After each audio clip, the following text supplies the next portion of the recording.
انما امرہ اذا اراد شیئا.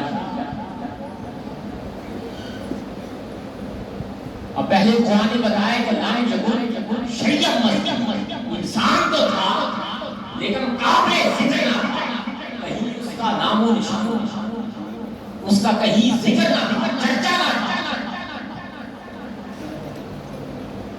اب اللہ پاک کی ذات فرما رہی ہے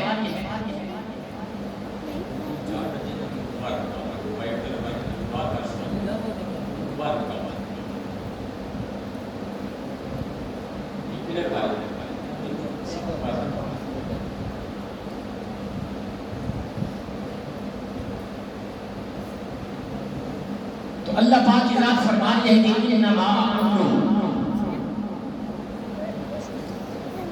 اذا اراد شیئا، جب اس نے کسی چاہت کو چاہا. ارادہ یرید کا معنی ہوا کرتا ہے چاہنا. ارادہ یرید ارادہ کرنا، چاہنا. اور شیئن بھی کہتے ہیں چاہت. عربی زبان میں شیئن شاء یشیء، اس کا مطلب ہی ہوا کرتا ہے چاہنا، چاہت. اب ذرا غور سے توجہ سے کہ انما امرہ اذا اراد شیئا، جب اس نے کسی چاہت کو چاہا. بات کس کی ہو رہی ہے؟ رب کی. اب قرآن مجید فرقان حمید پہلے بتا رہا ہے کہ لم یکن شیئا مذکورا، انسان تو تھا لیکن قابل ذکر نہ تھا. اب قرآن فرما ہے کہ اذا اراد شیئا، کہ جب رب نے کسی چاہت کو چاہا. اذا اراد شیئا، جب رب نے کسی چاہت کو چاہا. اے قرآن بتا رب نے کس کو چاہا؟ رب کی چاہت کون سی ہے؟ اذا اراد، اللہ پاک کی ذات جس چاہت کو چاہ رہا ہے. اب قرآن مجید اس آیت کریمہ کا پہلا انما امرہ، جب اس نے کسی چاہت کو چاہا تو انما امرہ، اس کو حکم دیا. اس کو کیا؟ اللہ پاک نے حکم دیا. جب کسی چاہت کو چاہا، حکم کس کو دیا؟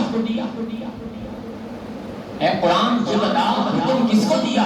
اللہ پاک نے. جبکہ کوئی تھا ہی نہیں، انسان تو مستور تھا، پردوں میں تھا. حکم کس کو دیا؟ اب حکم کے لیے محکوم علیہ،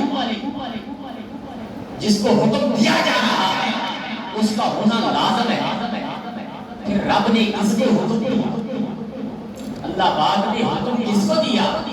انما امرہ اذا اراد شیئا، جب اللہ پاک نے کسی چاہت کو چاہا اس کو حکم دیا.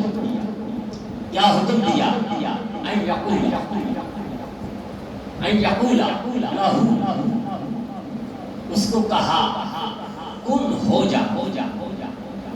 اللہ پاک کی ذات اب کس کو حکم دے رہی ہے؟